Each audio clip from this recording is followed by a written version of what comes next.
Iya, Oke.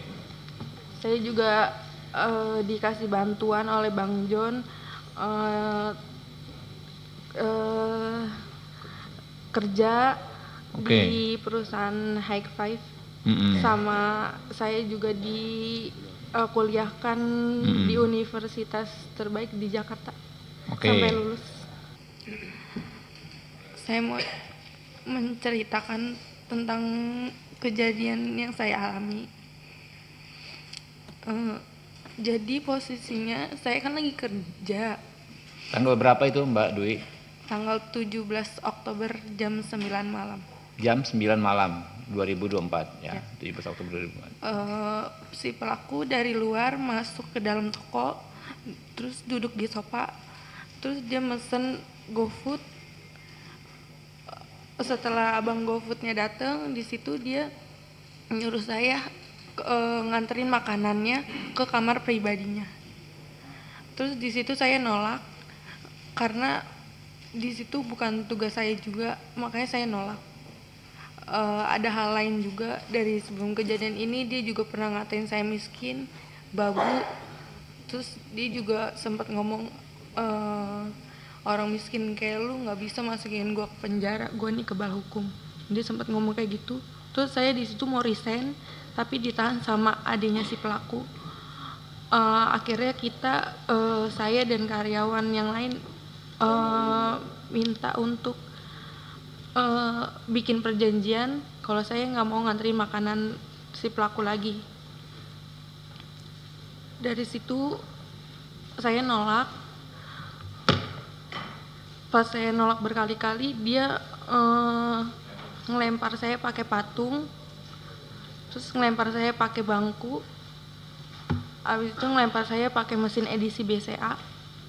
Habis itu saya ditarik sama ayahnya si pelaku.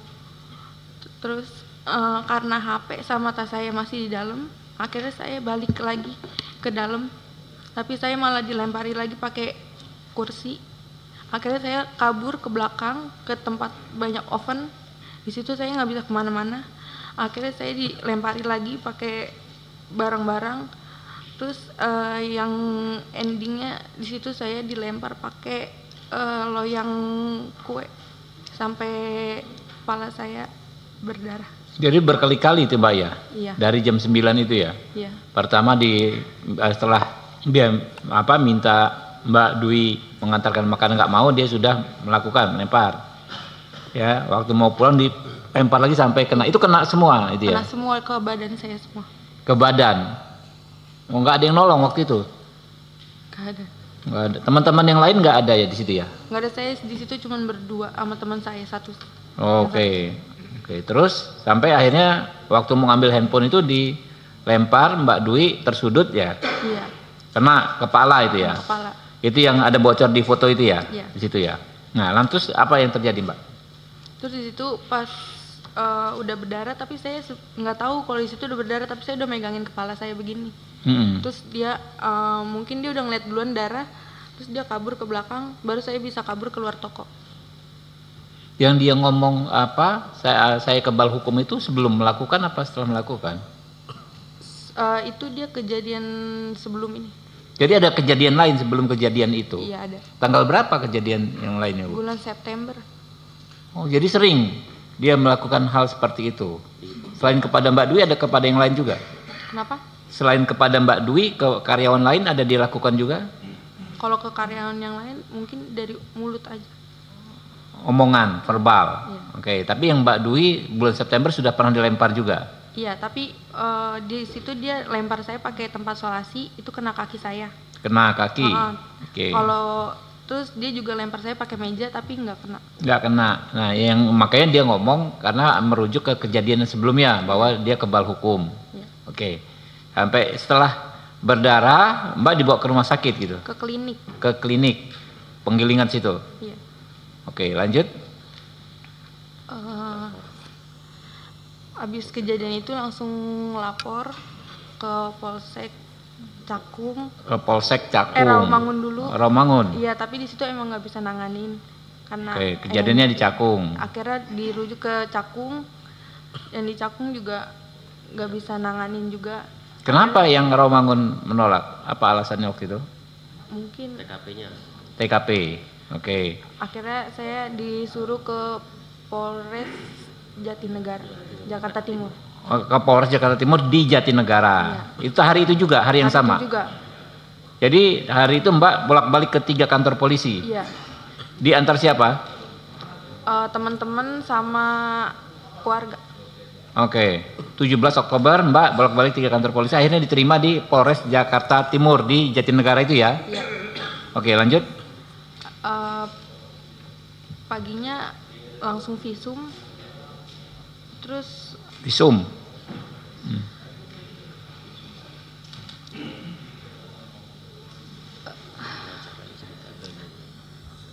ada cerita juga yang tentang pengacaranya. Saya sempat dikirimin pengacara dari pihak pelaku. Tapi awalnya saya nggak tahu kalau itu dari pihak pelaku. Dia ngakunya dari LBH, utusan dari Polda. LBH utusan dari Polda. Iya, dia ngakunya. LBH apa? Disebutin aja mungkin. Kurang tahu.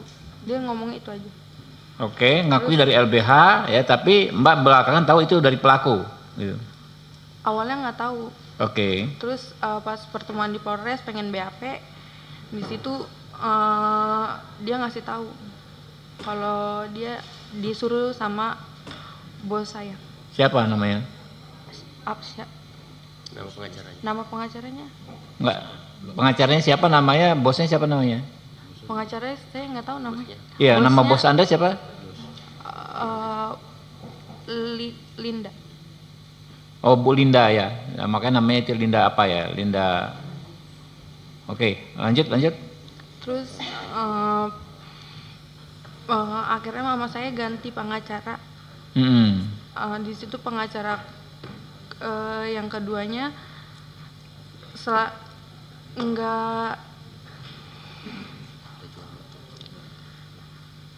kalau saya tanya tentang gimana kelanjutannya, dia selalu jawab sedang diproses. Ke si pengacara itu yang dikirim si itu. Atau pengacara Yang kedua, lain yang berikutnya? kedua. Pengacara kedua. Iya. Sama juga dari Polda juga ngakunya, bukan? Bukan. Oke.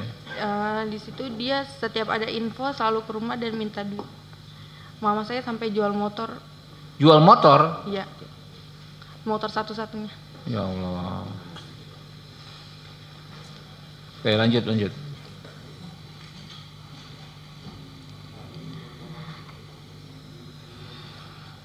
Lanjut, santai aja. Abis jual motor itu saya tanya-tanyain, itu udah nggak ada nggak bisa dihubungin lagi. Pengacaranya hilang, Iya. ghosting lah. Akhirnya saya dihubungi oleh Pak Jainuddin. Oke, dari tim ini ya, timnya Pak John ya. Iya. Oke. Saya juga dikasih bantuan oleh Bang John kerja di perusahaan High Five. Sama saya juga kuliahkan di universitas terbaik di Jakarta. Sampai lulus. Alhamdulillah. Ditolong ya. Jadi selanjutnya didampingi tim lawyernya dari Pak John ya nih ya. Iya. Iya, betul. Oke. Sampai akhirnya kemarin ditangkap, coba cerita terus. Dilanjutkan. Mungkin tim advokasinya bisa ini.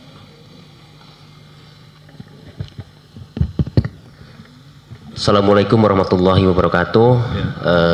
Itu di negeri ini gitu loh. Dan itulah yang sangat kita sayangkan sampai ada dia kebal hukum. Ya, Pak. Pemeriksaannya sampai hari ini gimana Pak? Sejauh ini pemeriksaan walaupun kami baru menerima kuasa itu tanggal 15 apa Pak? 15 Desember. Oh, Desember. Ya. Kejadiannya 17 Oktober. Oke. Nah, selama ini ada dari Oktober ke Desember, ada yang bisa cerita nggak prosesnya seperti apa pemeriksaan? Tanggal 15 itu kebetulan saudari Ayu ini juga melakukan pemeriksaan pada saat itu, dan dia juga mencoba menghubungi pengacaranya, namun tidak ada respon. Makanya malam itu juga kita dampingi. Langsung diambil alih ya? Iya, betul. Terlantarkan oleh pengacara yang lama, mungkin begitu ya? Betul, pimpinan. Jadi sekalian saya mendampingi Ayu dan juga saya menggali informasi seperti apa melalui penyidik dan berdasarkan keterangan yang ada, ya proses normatif, tidak ada kendala. Mungkin kenapa proses itu jadi terkendala ataupun dianggap lama, karena memang pengacara ini juga penyebabnya gitu loh. Jadi komunikasi itu tidak lancar gitu loh. Dari penyidik ke pengacara tidak lancar, dari korban juga ke pengacara tidak lancar, seperti itu. Sampai sekarang pun pengacaranya menghilang, nggak bisa dihubungin. Seperti itu gitu loh. Dan saat itu juga dari penyidik dapat informasi ini segera naik sidik perkara itu gitu loh. Jadi ya saya apresiasi dan berterima kasih tanggal 15 itu juga gitu loh, dan malamnya kan langsung dilakukan penahanan terhadap si pelaku, Pak.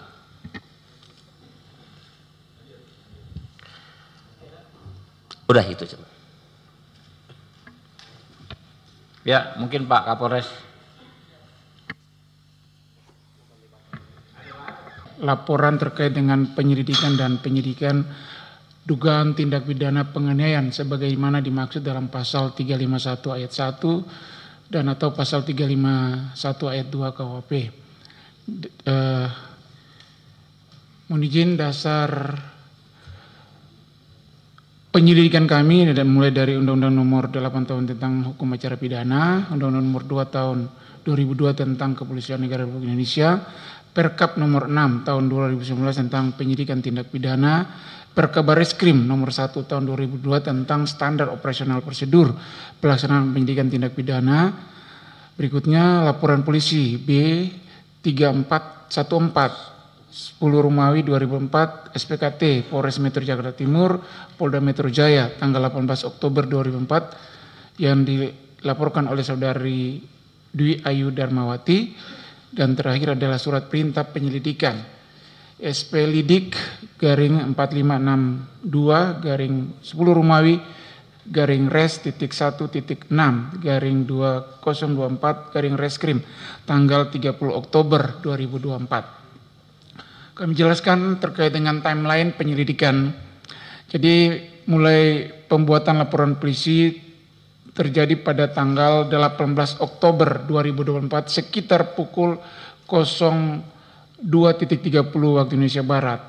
Selanjutnya pada tanggal 18 Oktober itu juga setelah kita menerima laporan polisi, selanjutnya penyidik Polres Metro Jakarta Timur mengantarkan saudara pelapor atau korban ke Rumah Sakit Polri untuk divisum. Selanjutnya pada tanggal 30 Oktober 2024 penyidik mengirimkan SP2HP pertama dan sekaligus mengirimkan surat undangan klarifikasi ke saudari Dwi Ayu Darmawati. Selanjutnya pada tanggal 1 November 2024 kami melakukan pemeriksaan klarifikasi terhadap saudari pelapor. Dan tanggal 5 November kami mengirimkan SP2HP kedua dan sekaligus undangan klarifikasi ke saudari Linda Pancawati. Linda Pancawati pada tanggal 5 November 2024. Kami jelaskan di sini kami mengirim surat panggilan kepada Ibu Linda karena sesuai dengan berita acara klarifikasi dari saudara pelapor, dia menyebutkan ada 2 saksi yang melihat pada saat itu, yaitu Ibu Linda Pancawati dan salah satu rekan kerjanya bernama Cika. Berikutnya, karena kami tidak mengetahui alamat Cika, karena hanya menyampaikan dan nomor telepon dan kami sudah menghubungi Cika. Berikutnya, tanggal 21 November 2004 kami melakukan pemeriksaan klarifikasi. Kami jelaskan di sini bahwa memang ada jangka waktu dari tanggal 5 sampai tanggal 21 karena ada dari saksi yang akan kami meminta pemeriksaannya ditunda ke tanggal 21 November tersebut. Selanjutnya kami mengirimkan SP2HP ketiga dan undangan klarifikasi ke saudara Zor Sugama Halim, saudara terlapor pada tanggal 29 November 2004. Jeda waktu itu kami telah berkomunikasi dengan saksi yang disampaikan, salah satu saksi teman kerja saudara Dwi Ayu Darmawati bernama Cika ini, tapi selalu mengulur waktu, dan sampai saat ini pun yang bersangkutan pada akhirnya menyampaikan kepada kami dia tidak akan menjadi saksi terhadap kasus ini. Berikutnya kami melakukan pemeriksaan klarifikasi kepada saudara terlapor Zor Sugama Halim pada tanggal 13 Desember 2024 dan melakukan gelar perkara pada tanggal 13 Desember 2024 untuk meningkatkan ke tahap penyidikan. Gelar perkara ini untuk menentukan ada atau tidaknya pidana yang dilaporkan. Kami jelaskan juga ini bahwa yang dilaporkan pada kami pada saat itu adalah pidana umum biasa. Tidak ada kasus tertangkap tangan ataupun kasus viral. Dan pada saat pemeriksaan klarifikasi pertama, tidak ada data-data yang disampaikan tadi oleh Ayu disampaikan kepada penyidik terkait dengan yang beredar di media sosial. Ini fakta-fakta ya pemeriksaan pada tanggal 17 Oktober 2024 sekitar jam 21.00 telah terjadi dugaan tindak pidana penganiayaan di toko roti Lindayes Bakri, Jalan Penggilingan nomor 14 RT 8 RW 9 Kelurahan Penggilingan, Kecamatan Cakung, Jakarta Timur, dan yang menjadi korban adalah saudara Dwi Ayu Darmawati, karyawan toko, dan diduga terlapornya adalah Zor Sugama Halim, anak pemilik toko. Terlapor meminta tolong kepada korban untuk mengantarkan makanan yang dipesan melalui online ke kamar pribadi terlapor di lantai 2. Namun korban menolak karena bukan pekerjaannya. Dan terjadilah cekcok mulut antara korban dengan terlapor, dan yang membuat terlapor emosi adalah kata-kata yang dikeluarkan juga oleh korban atau terlapor, sehingga yang bersangkutan naik pitam dan emosi, dan terjadilah penganiayaan berupa pelemparan yang dilakukan dengan kursi besi, loyang kue ke arah korban dan mengenai ke tubuhnya dan menimbulkan luka sobek di kepala. Yang mengakibatkan luka sobek ini adalah alat barang buktinya itu loyang kue dan memar paha kiri dan kanan serta luka memar di tangan sebelah kiri. Penyebab penganiayaan ini sudah kami sampaikan tadi karena ada kata-kata adu mulut antara si terlapor dan pelapor atau korban. Ini foto-foto pun yang kami dapatkan ini setelah kami Kapolres menyampaikan ke saudara pelapor bahwa harus menyampaikan foto dan rekaman. Itu sudah pada mau pemeriksaan dan kami minta untuk ditambahkan di dalam berita acara. Jadi ini foto-foto ini tidak disampaikan pada saat itu, dan rekaman ini juga pemeriksaan keterangan klarifikasi terhadap saksi korban. Bukan saksi korban tapi terlapor, yaitu saudara Zor Sugama Halim. Ini ada foto-foto yang kami sampaikan. Berikutnya tahap penyidikan. Jadi setelah kasus tahapan penyelidikan selesai, kita gelar perkara dan diputuskan bersama untuk dinaikkan ke tahap penyidikan. Inilah dasar-dasar penyidikan. Ya, lanjut Pak, ini kan udah tahu semua. Ya, timeline penyidikan. Kami mengirimkan SPDP ke pelapor atau pada tanggal 14, ini SPDP yang SPDP ke pelapor pada tanggal 14 Desember 2004. Berikutnya pada tanggal 14 Desember juga kami mengirimkan surat panggilan kepada pelapor. Dan tanggal 15 Desember kami melakukan pemeriksaan terhadap pelapor dan para saksi. Tanggal 15 Desember juga kami melakukan penyitaan barang bukti.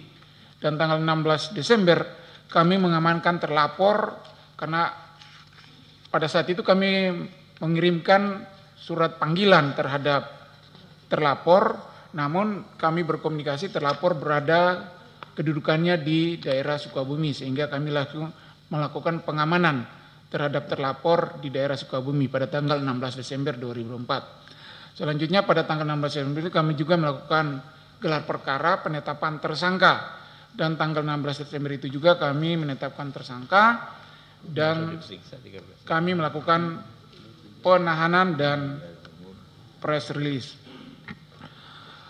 Proses penyidikan pada hari Minggu tanggal 15 Desember 2004, penyidik pembantu melakukan pemeriksaan terhadap saksi korban yaitu saudara Dwi Ayu Darmawati. Pada hari Minggu tanggal 15 Desember 2004, penyidik pembantu melakukan penyitaan barang bukti. Pada hari Senin tanggal 16 Desember, penyidik pembantu melakukan pemeriksaan terhadap saksi yaitu saudara Linda Pancawati. Pada hari Senin tanggal 16 Desember 2004, penyidik pembantu melakukan pemeriksaan terhadap tersangka yaitu saudara Sor Sugama. Perlu kami sampaikan juga di sini bahwa salah satu saksi teman rekan kerja daripada pelapor sampai saat ini tidak mau diambil keterangannya sebagai saksi. Dia menolak untuk dijadikan saksi. Namun kami sudah berkomunikasi dan kami sudah mengirimkan surat resmi untuk segera yang bersangkutan juga dijadikan saksi karena terdapat di dalam BAP saudari pelapor. Ini barang bukti yang kami sita. Yang pertama adalah 1 buah kursi besi, 1 buah loyang, 1 buah mesin EDC BCA, 1 buah patung pajangan. Kursi sebesar ini dilempar, astagfirullahaladzim. Benar-benar. Dilempar ke Mbak Ayu ini, sebesar ini. Oke, lanjut.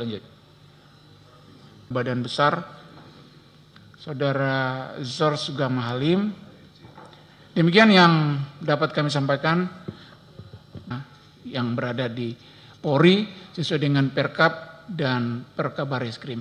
Demikian yang dapat kami sampaikan. Wassalamualaikum warahmatullahi wabarakatuh. Shalom, Om Santi Om. Waalaikumsalam warahmatullahi wabarakatuh. Sebelum ke rekan-rekan anggota, dia sakit jiwa atau apa sih? Mohon izin Pak, itu kalau kasat matanya seperti yang disampaikan oleh Bapak yang terhormat Ketua, tapi kami tidak bisa mengejas ataupun kami tidak bisa menentukan. Tega itu gitu kan? Kami akan melakukan pemeriksaan. Jadi kayak bukan manusia gitu loh.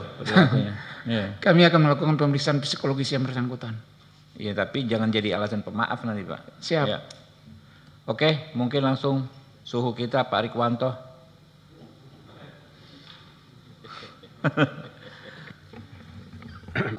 Hampir 1 bulan juga, itu pun setelah viral. Nah ini jadi catatan juga, seharusnya itu bisa lebih cepat lagi ya. Kalau saya berpikir sebagai anggota Polri dahulu, kalau kita fokus kejadian itu langsung ditangani, 3 sampai seminggu itu, 3 hari sampai seminggu selesai itu. Ya, itu kasus nyata dan kelihatan dan terbuka. Tinggal gercepnya anggota itu. Nah ini jadi pertanyaan masyarakat juga, ya koreksi juga untuk kepolisian, terutama Jakarta Timur. Ya, jadi yang seperti itu seharusnya cepat geraknya. Sampai muncul di media itu no viral, no justice. No viral, no attention, no justice. Nah, di macam-macam lagi istilahnya. Apa viral dulu baru kemudian cepat gerakannya. Ini juga pelajaran bagi kepolisian di tempat-tempat yang lain. Ya, apapun kasusnya, siapapun pelapornya, itu perlakuannya sama di muka hukum. Ya, Polri diberi negara, dikasih kewenangan, dikasih perlengkapan untuk penegakan hukum.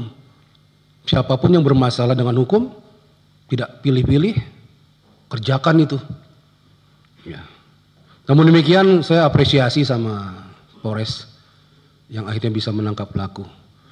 Kalau masalah pelaku kemudian disinyalir, katanya ini ya, ada perkembangan pemikirannya agak terbelakang, itu jangan diterima mentah-mentah. Ya, harus diobservasi dulu kalau memang perlu. Di tempat yang ditentukan, baru disimpulkan oleh pihak yang punya keahlian tentang itu. Ya, kalau tidak, berlakukan dia seperti orang-orang atau pelaku atau tersangka pada umumnya. Ya. Melakukan penganiayaan berat, ya hukumannya ada. Ini koreksi saja kepada Jakarta Timur dan kepada seluruhnya anggota kepolisian. Jangan pilih-pilih dalam menangani kasus, jangan nanti-nanti. Kalau prinsip saya itu makin cepat ditangani, makin cepat terungkap. Karena semuanya mesti segar. Terlalu lama makin kabur. Ada distorsi. Apalagi nanti ada yang datang, itu sahabat saya, itu teman saya. Tolong Pak dibantu. Nah itu lebih parah lagi nanti penyelesaiannya. Ya. Pak yang terhormat Pak Roni, kami sampaikan bahwa setelah naik Rudi namanya, Rudi Lalo. Pak Rudi. Rudal. Siap. Mohon izin, setelah naik sidik, kami melakukan pemeriksaan yang bersangkutan. Kita panggil untuk mau pemeriksaan sebagai saksi pada tahap penyidikan. Iya. Namun yang bersangkutan karena dan orang tuanya karena merasa sudah terancam. Karena Sudah kabur ke Sukabumi itu. mereka menurut keterangan kepada kami bahwa mereka ke Sukabumi itu karena ada tujuan untuk mengamankan diri dan ada informasi dari salah satu temannya bahwa di Sukabumi ada tempat pengobatan alternatif. Jadi mereka ke Sukabumi dalam rangka itu. Akhirnya kami berkomunikasi dengan orang tuanya dan orang tuanya meminta perlindungan ke kami untuk menjemput dan kami selanjutnya melakukan tahap penangkapan. Berarti sudah viral dulu. Siap, sudah. Viral dulu baru ada upaya menghadirkan tersangka. Kira-kira begitu Pak Kapolres ya.